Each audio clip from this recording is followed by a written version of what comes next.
мынау скриншот қой. Маған бір кішкене жазып қой, мына кухняның қыз алды кетіп бір скотч жабыстыр. Мынаны тартшы, мә, көрейші. О, міне.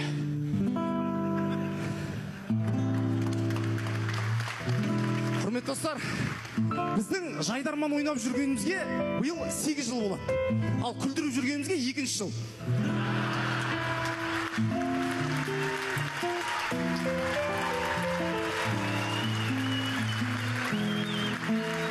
Жалпы қазылар алқасы айтып жатады, қыздар командасында жайдарман ойнау қиын деп. Оларға қиын шығар, бірақ жаңа өзенде тұрып жайдарман ойнау одан да қиын. Менің құрдас балдарымның барлығы 900 мың айлық алып мұнайда жасайды. Жоқ, маған да онда мүмкіндік келді, бірақ мен олардан бас тарттым, себебі мен өзімнің жақсы көретін нәрсемнен бас тартпаймын деп шештім.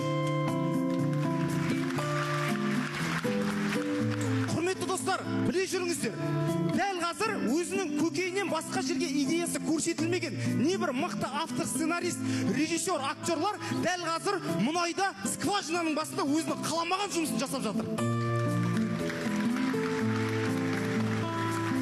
Жоқ, олардың бас жасайды, қарайған ақша алады. Ал біздер басымызбен емес, жүрегімізбен ойланғаннан кейін осы жерде тұрмыз.